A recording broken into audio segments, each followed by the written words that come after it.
Hey guys, it's Tim and James with Tabletop Terrors. All right, Tim, what are we talking about today? Well, none of that, because what we were going to talk about is instilling fear in your players. So, this video came about because we're actually writing a horror module. We are, obviously, Tim and James with Tabletop Terrors, but we're half of a company called Absolute Tabletop. And we thought for Halloween, it would be really cool to write a horror module, and I'd never done that before. Yeah. I've never really written in the genre horror, so we had to really take a step back and think, what's different? How do you instill fear in your players? And so we thought, let's make a video about it and try to give you some tips that we learned along that process. Yeah. Absolute Tabletop is made up of myself, James, Matt Click of A Fistful of Dice, and Barker of Be a Better Game Master. We got together and we had sort of a roundtable discussion in a Facebook chat and said, okay, what are we going to do here? What's the key to making this scary?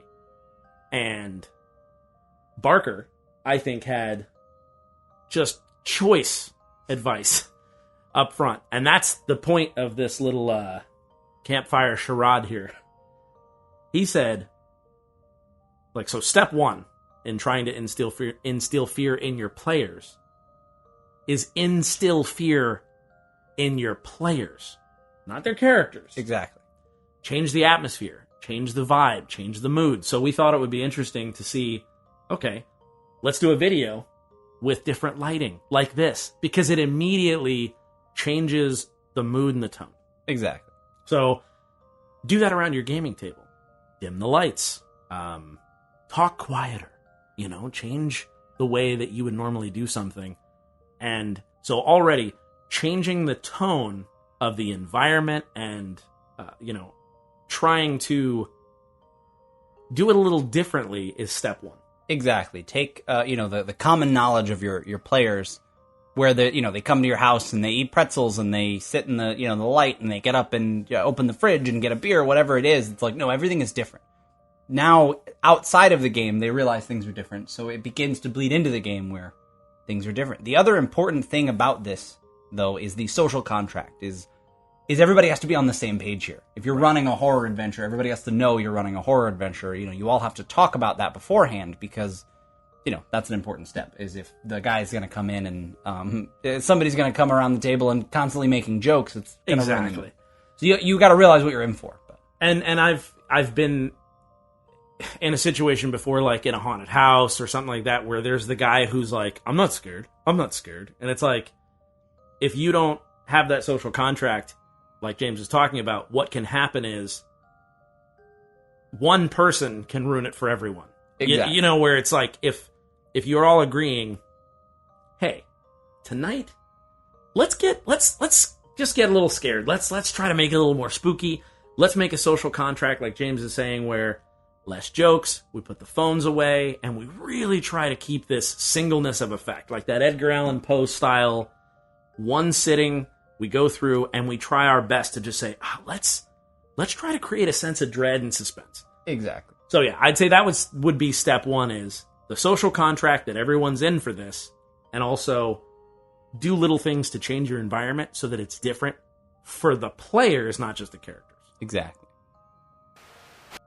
So after you work on changing the environment in wherever you're playing, the next step is to change up the way you would describe things, and it's going to be a very different tone inside the game as well. Exactly. The first thing you want to really go with is foreshadowing, whereas in a lot of games where you might use foreshadowing to say, okay, this guy might be the bad guy. Right, like plot elements. Exactly. In this case, you're foreshadowing different, potentially scary things and describing things in such a way that isn't as obvious. Instead of saying it's a hobgoblin, you might describe, the blood on its claws or what it's recently eaten or the smell, things like that change the tone. The other really important thing is, in general, a horror session or game or campaign or however you want to do it is is a slow build. You start out where they don't really know anything and you're going in the dark. I couldn't see starting a horror game with all out combat. It kind of ruins the mood. I agree. A little less scary. I agree with that. And if you're slowly introducing more and more weird things to your players as the session goes on, eventually they're gonna sort of, all like peak. And it's going to be the scariest point, and that's when you can really just like drop whatever it is on them. Like, hey guys, this is the moment of maximum scariness. Right. And I think for me, that tension is more terrifying sometimes than the payoff. Exactly. The potential for something terrible to happen is sometimes more scary in the minds of the characters and the players than something terrible happening. And so that slow build, like for me, I got a chance to go to a screening of the first Paranormal Activity movie, and I had never heard a thing about it. Yeah. It was sort of like an indie movie, I think, or a small release, and I had a buddy of mine got screener passes. So I was like, oh, okay. I was expecting something stupid. Yeah, like normal, maybe horror movie style. Totally. Or whatever, yeah. And it was a slow boil. And I thought, like, by the end of that film, whether you're a fan of the film or not, I had an opportunity to have this slow boil. And the potential for what was going to happen next in that film was like, had me on the edge of my seat. Exactly. And so I think that... And not knowing anything about it really helped. If you knew what the basic idea was or had anything spoiled for you, you'd be waiting for that moment. Exactly. Which the same thing can happen in a D&D session. If you mention something that is going to come up later, the players will be waiting for it. But if you are more scant with details... Exactly. And, slowly let them in on stuff, it could make it a lot scarier and more tension-filled. There you go. So... Phase 2, or step 2, in instilling fear in your players, try to foreshadow, let it be a slow build, and don't be afraid to let there be that hanging sense of suspense. Exactly. So the third thing, as far as instilling fear in your players, which seems basic, but is very important, is the environment. A sunlit forest in the daytime isn't so scary. It's not so scary. It evokes a certain sense of mood.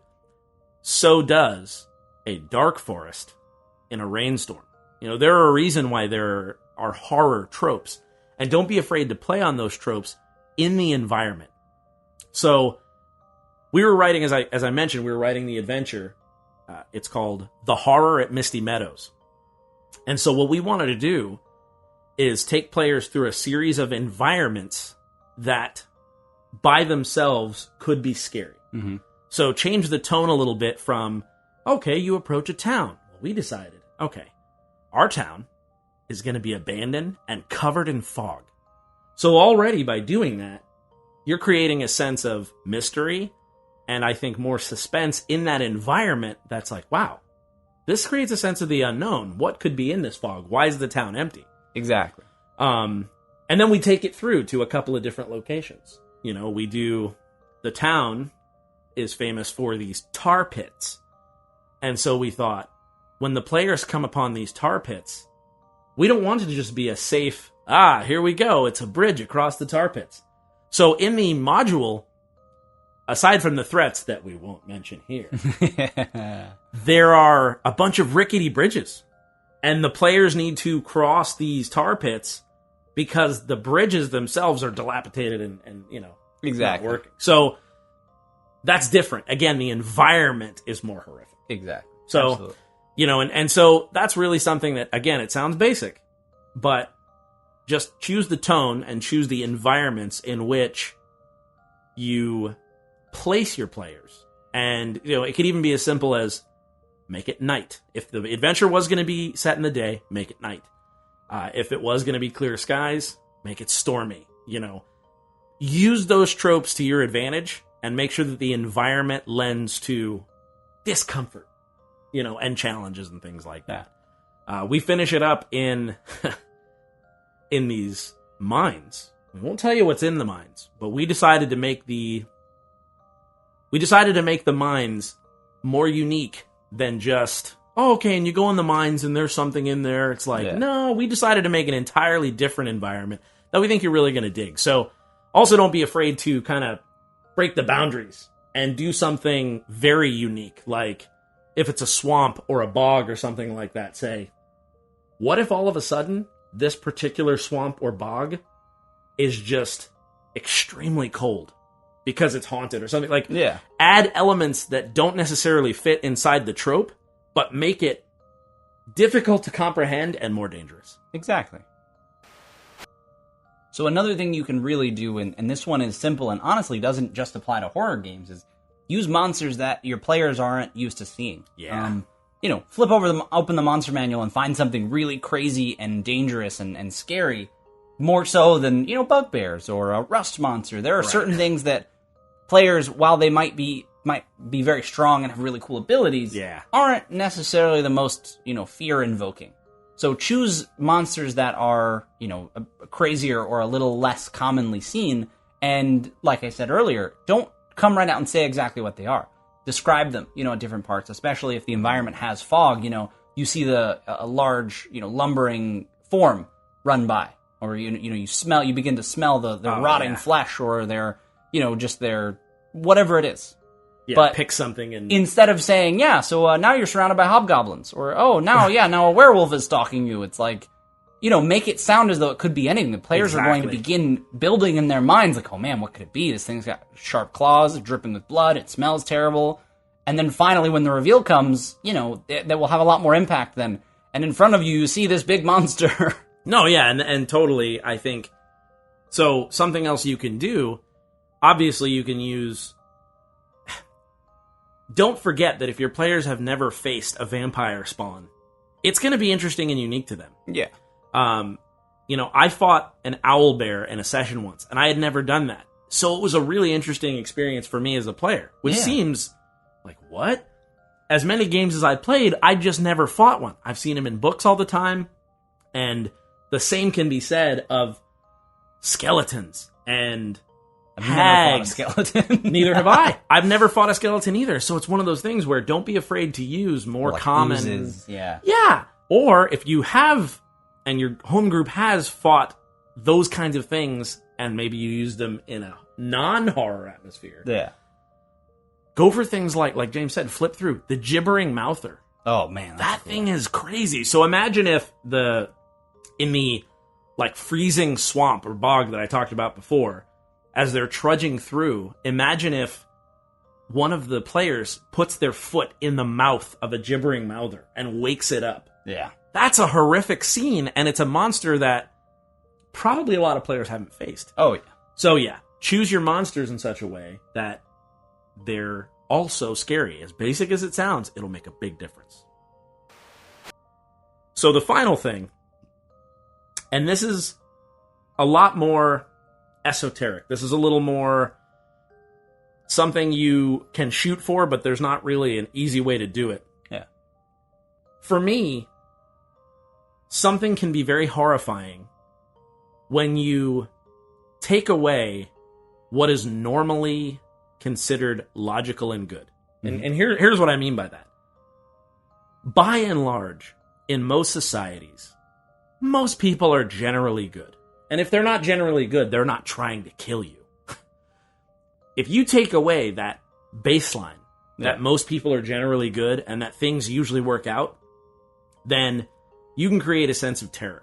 So I want to give you an example. If you've ever seen any of George Romero's movies, okay, most of the people in those movies are right at their wits' end. They're tragically flawed. Things that don't occur in your common D&D games. Yeah. So, how do you do this? Well, this is where it gets a little tougher. Because, like I said, it's like, oh, what do you... Make the normal, familiar things strange and unfamiliar. Yeah. Silent Hill does a really good job of this. Where, as basic as it sounds, sometimes up means down and down means up. Yeah, exactly. Now, it depends how crazy you want to get with your game, and that's why I said this is really sort of a flavor thing that can go very south, but if you can nail it, is very strange, which is, what if when the players open a door, they're back where they were standing before they opened the door? It's like, wait, what? Exactly. Even more so, you can take, like I said, common, normal occurrences like, oh, I want to rest, and just make it so that you say, yeah, you rest. You just, you might get your spells back. You still feel really tired. Yeah. You don't feel rested. Exactly. You take the normal, common things that we rely on as people, and you start to break them down and take them away. It can really create a sense of fear. Yeah. So that's another one. Again, that's sort of an esoteric, like I said, very high concept way to instill fear in your players. But if you have the right group and if you tackle it the right way, taking away those little things and making reality not have as much good and stability, you can really make things seem a little more freaky. So those are a few ways to really instill fear in your players and to really, amp it up this Halloween when you potentially run a scary game. Even more so, if you guys check out AbsoluteTabletop.com, you'll be able to get Horror at Misty Meadows, and you can run that game for your players, potentially using some of these principles, to scare the pants off of them. Exactly. And we worked hard to try to include these guidelines when we were writing the module. So, as we're working all together and everyone's throwing their ideas into the stew that becomes the adventure, we were all running the concepts through the filters of, okay, will this instill fear in the players? Will this create a sense of, and we went through the steps. Yeah. And hopefully you have as much fun playing Horror at Misty Meadows as we had making it, because I'm really proud of it. I think that we achieved what we set out to do, which is make a horror module that didn't feel like any other horror module. Exactly. So so go to AbsoluteTabletop.com. You can pick that up, Horror at Misty Meadows. Run it for your players. Tell us how it goes. Totally. Tell us what you changed, what you would have changed. Yeah. Yeah, and if you don't, fair enough. Hopefully these tips can still be run in any of the games that you choose. Doesn't have to be Halloween. It can be any time. Use these tips to try to instill more fear in your players. Exactly. If you guys want more videos like this or podcasts and other content we have, you can visit TabletopTerrors.com, where we post our videos and podcasts and things. You can also go to our YouTube channel, find a lot of the same stuff. Remember to like, subscribe, thumbs up, tell us what you thought of the video, everything like that. Yeah. So until we see you again, may your dice roll high and don't die.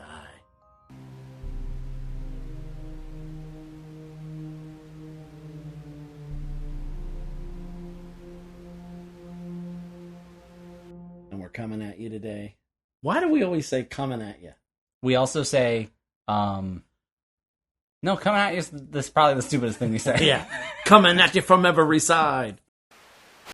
I'm Ivan Ooze, and this video is over. I've got a bone to pick with you.